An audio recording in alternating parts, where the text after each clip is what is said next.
Father Norman, happy birthday! You are 100 years old today.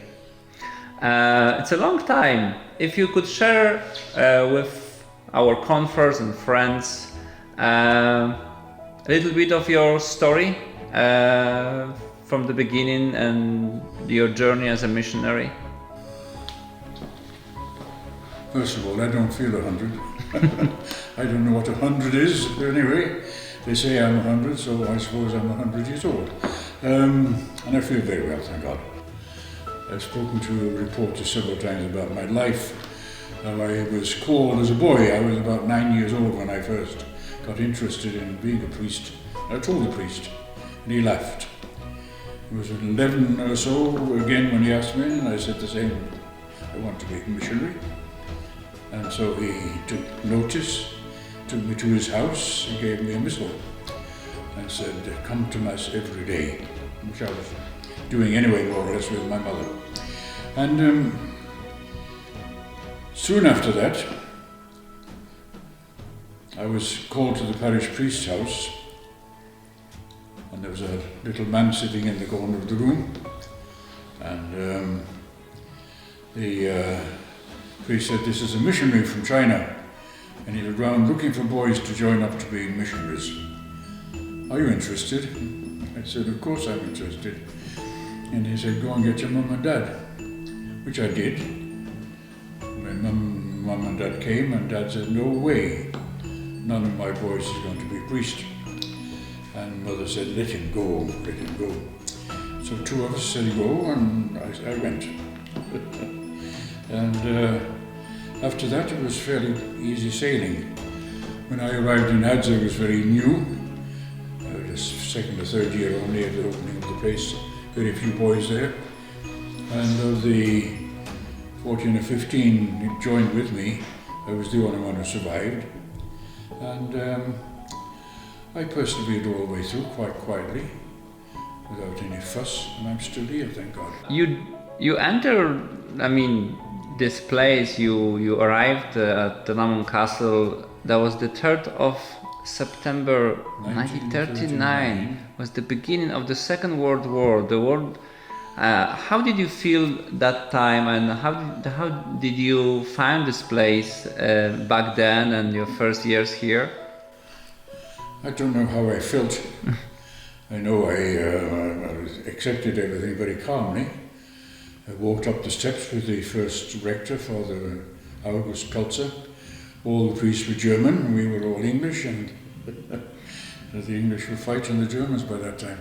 Anyway, so we arrived here and the day war was declared. Walked up the steps to Father August and found the place in an awful mess. Windows were broken and nothing was in place, no furniture. And they'd done as much as they could in the few months that they had to get something ready, but it was very. So we didn't start novitiate. We started novitiate in November only, and for 2 months we were cleaning, scrubbing, and fixing things and getting the place ready. And then in September we began the novitiate. And from that time on it was fairly easy sailing. We had a philosophy professor with us, so he taught us philosophy for 2 years. And from here then I went back to Birmingham, back to Droitwich, and to Birmingham to Oscott College, where we did theology for first, second and third year theology. We did in Oscott College near Birmingham, cycling 10 miles every day, living with the Franciscan Capuchins further out in the country there. And we survived that for 3 years, and then the war finished, and Father Hargarten said, now you have to get some SVD, spirituality. So they sent us over to Techny, and I did my last year in Techny, arriving in October, I think it was. All the classes had started, and they'd all done the stuff that we had done, and so we had to study on our own in the library for 12 months pretty well. And we were quite quizzed about the material, passed. And then we did the final examination in Chicago with the Jesuits in Mundelein, and we passed that also. They let us through, I think, because we were missionaries, not because of what we knew. So you were ordained a priest? Ordained there in Techney on August the 15th, 1947. So your journey began just after the Second World War. So what was your first destination after ordination? Where did you go? I was appointed for China. When I got back to England, I said, no way, we need an English teacher here. So I was kept back in England to teach. Not a teacher, not a trained teacher. When they got a trained teacher, I was sent out on the road to do vocation work. And I spent 7 years altogether doing priesthood and teaching and vocation work and that. And then in 1955 I got away to India. And how many years have you spent in India? About 10 years altogether. Broken up, I went for holiday, of course, and then I went to Nemi for a course, returned to England to see my dad before I went back to India, and was stopped. I was made superior in England. But being in India for a short while, you also had a curate who now is a servant of God on his way to beatification, Father Marian Żelazek. That's right, yes. He was in the seminary in the parish with me. He was running the apostolic school. Some boys who wanted to become priests or whatever. He looked after those, and I ran the parish. So after you've been appointed to a superior in England, you then later went to Papua New Guinea. How many years have you done there? I went to Papua New Guinea in 1968, early 68, January. I was going, I had my ticket and everything, and my dad died. So I was delayed a little bit. I went in February 1968 to New Guinea. And was there 30 years. And you decided to retire in 1998 and arrived back to the castle. 97. 97. Went back to England, looking to settle down in my own place and everything, own area, and they said, leave us alone, we're not doing anything, we're dying out. I said, we're not dying out.